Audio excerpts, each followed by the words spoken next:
وإلهكم إله واحد لا إله إلا هو الرحمن الرحيم الله لا إله هو الحي القيوم لا تأخذه سنة ولا نوم له ما في السماوات وما في الأرض من ذا الذي يشفع عنده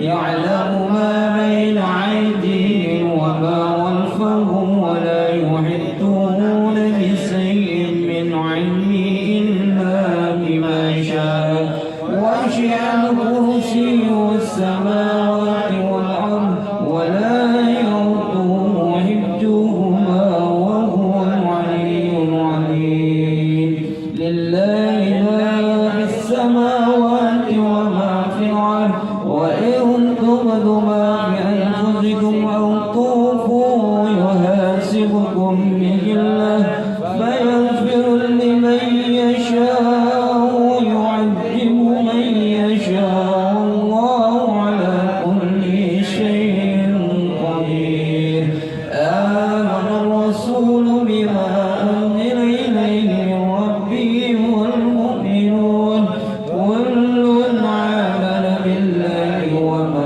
وملائكته وكتبه ورسله لا نفرق بين عبد من رسوله وقالوا سمعنا وأطعنا غفرانك ربنا وإليك المصير يا لطيف يا لطيف الله لطيف عبادي يرزق من يشاء وهو القوي العزيز سبحان الله وبحمده سبحان الله العظيم سبحان الله وبحمده سبحان الله العظيم سبحان الله وبحمده سبحان الله العظيم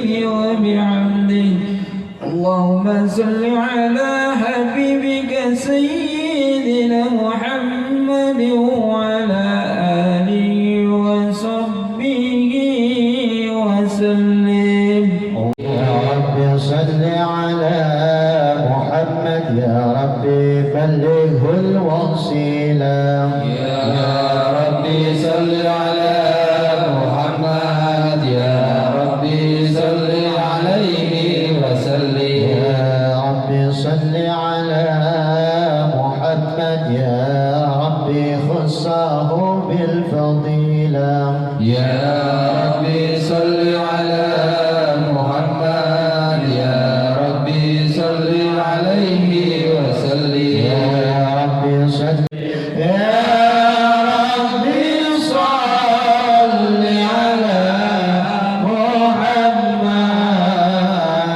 يا رب صل عليه وسلم يا رب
عليك أزكى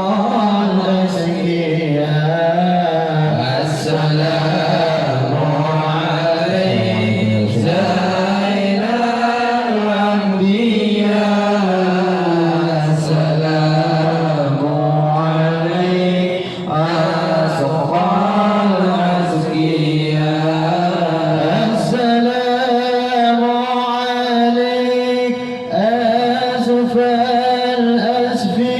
الأزفياء السلام عليك أزكى الأزكياء السلام عليك أزفى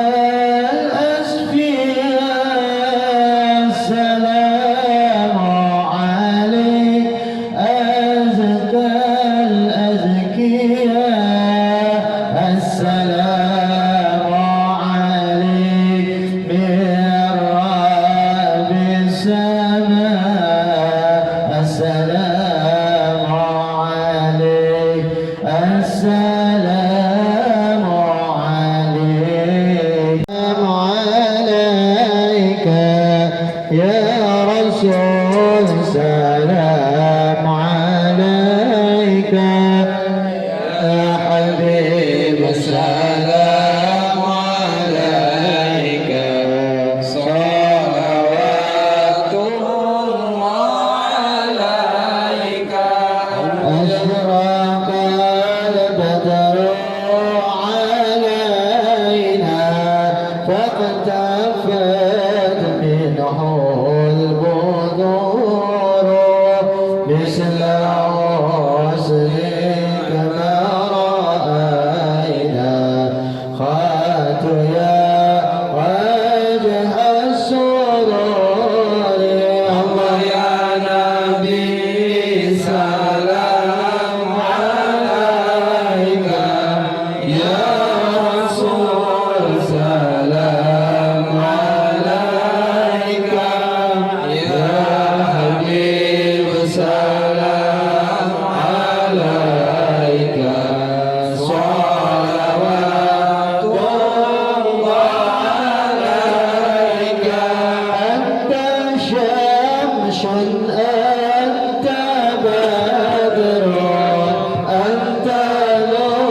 Sambil ya Pak ya.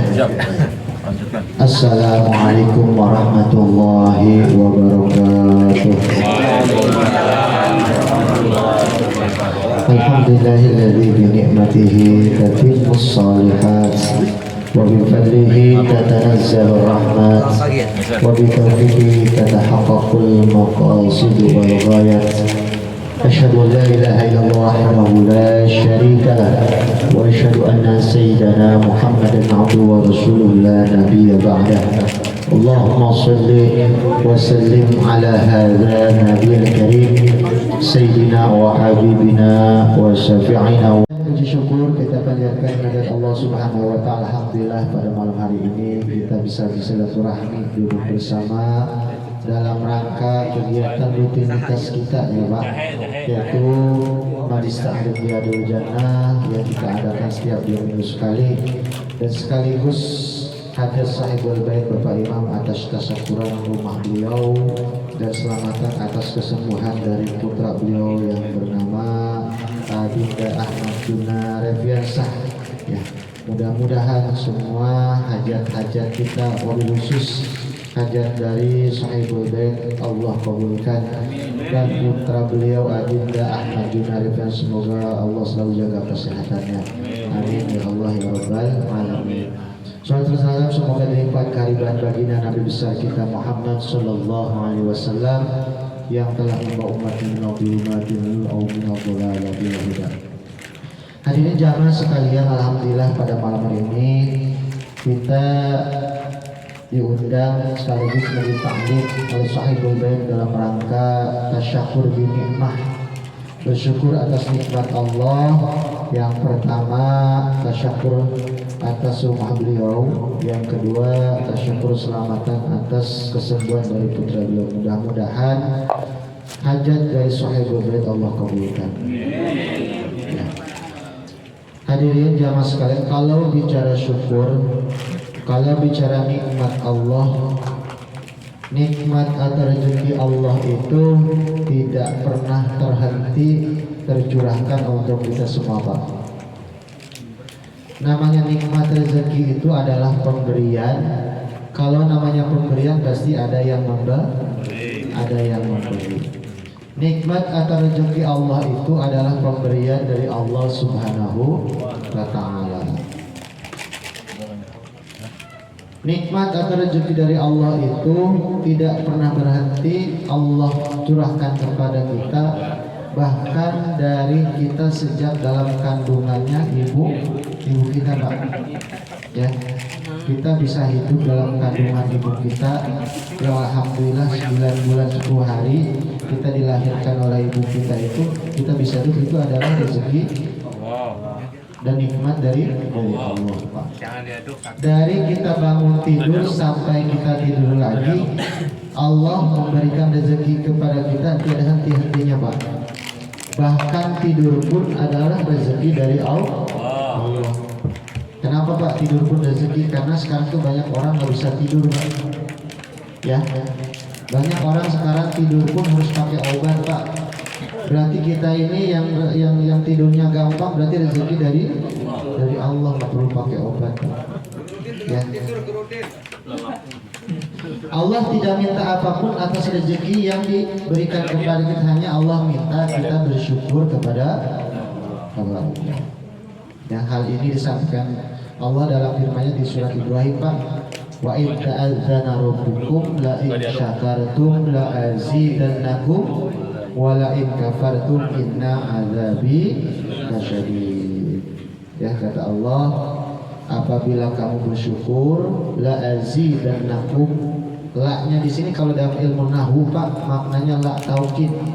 Maknanya pasti akan aku tambahkan. Apabila kalian bersyukur, pasti aku akan tambahkan. Janji Allah Pak. Janji Allah itu nggak pernah meleset. Innaka la tuhibbul mi'nah. Ya. Walain kafartum inna azabi lasyadid. Dan apabila kalian kufur, azabku sangat pedih. Ya. Allah tidak sebutkan detail azab dari orang yang kufur nikmat Pak. Mungkin kalau dosa-dosa lain kadang-kadang ada balasan Allah yang Allah sebutkan Pak. Misalkan doa berzina, doa mencuri, ya dosa mencuri, dosa berzina ada tidak. Tapi kalau namanya dosa kita kufur nikmat dari Allah, Allah tidak sebutkan secara rinci karena azabnya sangat pedih Pak. Ya, contoh pada zaman Nabi Musa ada yang namanya Korun Pak. Itu Korun Pak luar biasa kayanya Pak, sampai gembok buat gudang hartanya dia itu harus dipanggul oleh beberapa orang tuh Pak. Ya itu Korun pada zaman Nabi Musa. Karena dia kufur nikmat kepada Allah, ya Allah azab dengan pedihnya. Ada lagi kisah Sa'labah pada zaman Nabi Muhammad SAW Pak. Ya, ketika dia susah, ya dia bertakwa, dia mau ibadah, dia bersyukur kepada Allah, tapi ketika Allah berikan nikmat dia lupa sama Allah. Itu Sa'labah Pak. Kisah Sa'labah pada zaman Nabi Muhammad ini, dia itu kalau sholat Pak, sholat itu habis sholat buru-buru lari Pak. Ya, nggak zikir dulu, kan? Nggak duduk dulu, langsung habis sholat, assalamualaikum langsung lari Pak. Suatu ketika saat Nabi Muhammad SAW bertanya, wahai Sa'labah, kenapa kalau misalkan habis sholat itu langsung pulang buru-buru, kenapa? Wahai Rasulullah, saya itu sebenarnya pengen ketika habis sholat zikir dulu, duduk dulu. Tapi ya Rasulullah, ini sarung yang saya pakai ini gantian dengan istri saya, nggak punya lagi. Ya, jadi sarungnya Sa'labah ini Pak sampai gantian dengan istrinya untuk sholat. Sebegitu susahnya Pak. Ya, di situ dia minta kepada Allah agar Allah memurahkan rezekinya. Doanya Nabi Muhammad SAW kepada umatnya mustajabah Pak. Ya, Nabi Muhammad SAW minta kepada Allah agar meluaskan rezekinya Sa'labah. Ya, dengan mukjizatnya Nabi, karena dekatnya Nabi dengan Allah, karena dekatnya kekasih Allah, Allah kabulkan Pak. Sa'labah Allah anugerahi harta ternak yang banyak. Jadi juragan Pak, juragan ternak kambing. Ya. Suatu ketika Nabi SAW meminta sahabat untuk datang ke rumah Sa'labah mengambil zakat dari ternak yang nolak untuk Pak Sa'labah. Ya, makanya Allah azab Sa'labah. Allah ambil lagi itu rezeki yang diberikan. Ya, makanya azab Allah sangat pedih ketika kita kufur nikmat. Makanya Pak, ketika kita dapat nikmat dari Allah, jangan lupa kita bersyukur Pak. Ya, bersyukur kepada Allah Subhanahu wa Ta'ala. Ya, kalau kita dapat nikmat, kita baca kalimat thayyibahnya apa Pak? Ya, kalau kita mendapatkan nikmat dari Allah, bacanya alhamdulillahilladzi bi ni'matihi tatimmus shalihat. Kita dapat rezeki, ya, tender kita lolos Pak nih Pak, ya, dapat misalkan bonus, ya, dapat kita selalu berikan kesehatan, keluarga itu sakinah mawaddah, itu nikmat dari Allah Pak. Kita sering-sering banyak ucapkan alhamdulillahilladzi bi ni'matihi tatimmus shalihat. Ya. Lalu apakah pada nikmat saja kita baca alhamdulillah, kita bersyukur kepada Allah Pak? Tidak Pak. Ketika kita mendapatkan ujian musibah dari Allah, kita juga harus tetap bersyukur kepada Allah Subhanahu wa Ta'ala Pak. Ya, kalau kita dapat ujian, alhamdulillahnya gimana Pak bacanya? Ya, kalau kita mendapat ujian musibah, ya, kita tetap mengucapkan alhamdulillah dengan ucapan alhamdulillah ala kulli hal. Maha suci Allah, segala puji bagi Allah atas segala sesuatu yang terjadi. Ya, boleh diamalkan Pak. Kalau kita dapat nikmat, alhamdulillahilladzi bi ni'matihi tatimmus shalihat. Kalau kita dapat musibah, alhamdulillah ala kulli hal. Ya. Karena Pak, tingkatan orang bersyukur itu ada dua Pak. Yang pertama, orang bersyukur ketika mendapatkan nikmat dari Allah, itu namanya syakir Pak. Orang yang bersyukur hanya pada kenikmatan saja. Tapi ada lagi orang yang tingkatan syukurnya lebih tinggi Pak. Ya, orang yang bersyukur tidak hanya ketika dia mendapatkan nikmat, tapi juga ketika mendapatkan musibah dari Allah. Ya, itu namanya Pak tingkatan yang kedua syakur. Ya, makanya dalam Allah singgung di dalam surat apa? Di surat Saba lihat Pak ayat 13 Allah berfirman wa qalilun min ibadiyasy syakur kata Allah. Sungguh sedikit hambaku yang syakur, yang bersyukur bukan hanya pada nikmat yang diberikan tetapi pada musibah yang Allah turunkan. Ya, jadi bukan hanya kita pada nikmat saja, tapi ketika musibah kita tetap bersyukur kepada Allah. Karena orang yang beriman bertakwa kepada Allah, orang yang mempunyai sifat syakur, dia meyakini bahwa ujian yang datang, musibah yang datang dari Allah merupakan apa? Ujian kesabaran Pak. Dan di sisi lain Allah telah mempersiapkan kenikmatan-kenikmatan, sesuatu hal yang terbaik untuk kita. Ya, dari ujian-ujian misalkan anak sakit, dari kemarin Pak Imam ya Pak, anak sakit, ya, tetap bersyukur Pak sama Allah. Syukurnya dalam artian menerima atas takdirnya Allah. Sering baca Pak Imam, alhamdulillah ala kulli hal, alhamdulillah ala kulli hal. Ya, mudah-mudahan ya ada hikmah di balik ujian dari Allah Subhanahu wa ta'ala. Mudah-mudahan Pak kita tergolong bukan hanya syakir, tapi tergolong orang-orang yang syakur. Kita tetap bersyukur kepada Allah dalam keadaan kita dikasih nikmat atau ujian dari Allah Subhanahu wa ta'ala. Yang pertama Pak. Yang kedua, ini tasyakuran rumah Pak. Ini ada yang sebagai ilmu kita juga nih Pak. Ya. Jadi rumah ini bisa diberkahi, bisa menjadi rumah yang berkah. Ya, kata Nabi ada beberapa amalan ya Pak. Ada beberapa yang harus kita lakukan agar rumah kita ini menjadi rumah yang berkah. Banyak Pak, tapi saya di sini sebutkan ya. Ada 3 hal bagaimana caranya agar rumah kita menjadi rumah yang berkah.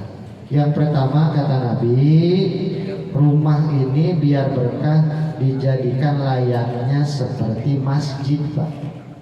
Kata siapa Pak? Kata Nabi Shallallahu Alaihi Wasallam. Ini tertuang dalam hadis Nabi ya, riwayat Imam Muslim. Kata Nabi apa? Khudu min buyutikum masajid. Jadikanlah rumah-rumahmu layaknya seperti masjid. Masjid tempatnya apa Pak? Tempatnya sholat ya, tempatnya ibadah, baca Quran, melakukan hal-hal baik ya. Yang pertama kata Nabi, kalau rumah kita ingin berkah, jadikan rumah ini layaknya seperti masjid ya. Yang kedua kata Nabi Shallallahu Alaihi Wasallam, bagaimana caranya agar rumah kita ini menjadi rumah yang diberkahi oleh Allah Subhanahu wa ta'ala ya. Yang kedua kata Nabi, sering dibacakan rumah tersebut ayat-ayatnya Allah. Hal ini tertuang dalam hadis Ibnu Majah Pak. Ya, kata Nabi Shallallahu Alaihi Wasallam dalam sabdanya, khairul buyuti buyutun yaqra'ul fihal Qur'an. Khairul buyuti buyutun yuqra'u fihal Qur'an. Sebaik-baiknya rumah yang di dalamnya dibacakan Al-Quran.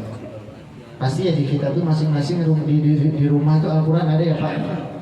Jangan hanya cuma jadi pajangan Pak, dibaca ya, dibaca Al-Quran ya Pak setiap hari ya. Jangan cuma Ramadan aja Pak Al-Quran dibaca, tapi setiap hari kita baca Al-Quran ya. Karena Al-Quran itu bisa menerangi untuk yang membacanya rumah yang dibacakan Al-Quran, insya Allah akan Allah terangi. Bahkan Allah jauhkan dari gangguan syaitan ya. Itu yang kedua. Yang ketiga, yang terakhir, kata Nabi Shallallahu Alaihi Wasallam, apabila rumah kita ingin diberkahi Allah ya, yaitu niatkan Pak, kalau kita bangun rumah kan niatkan karena Allah Ta'ala, niatin yang baik ya. Saya bangun rumah niatnya apa?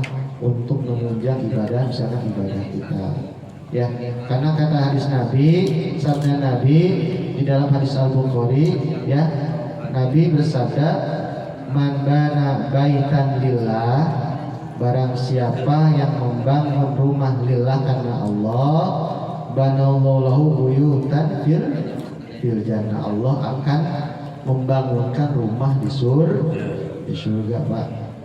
Jadi amalan dunia kalau kita niatnya akhirat, insya Allah jadi amalan akhirat. Misalkan gini Pak, contoh, saya minum kopi nih Pak, minum kopi.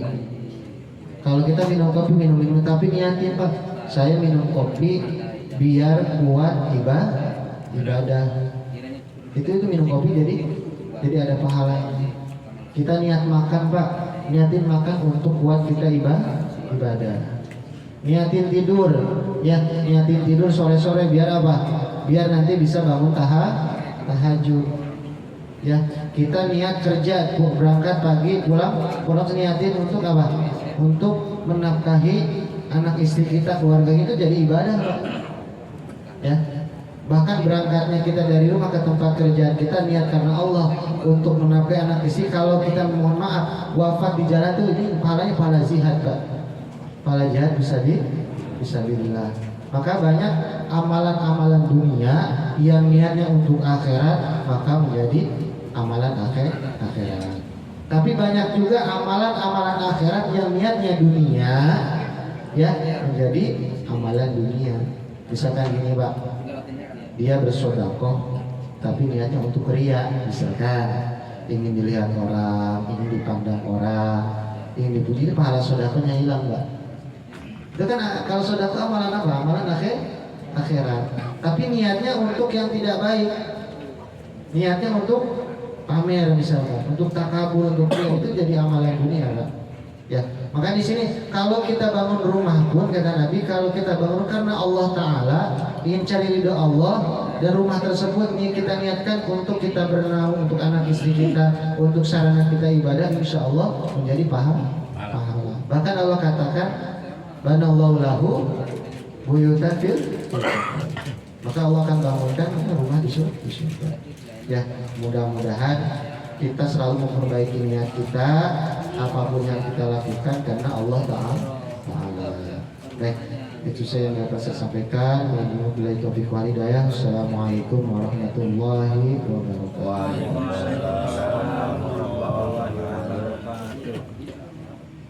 Ya Sayyidi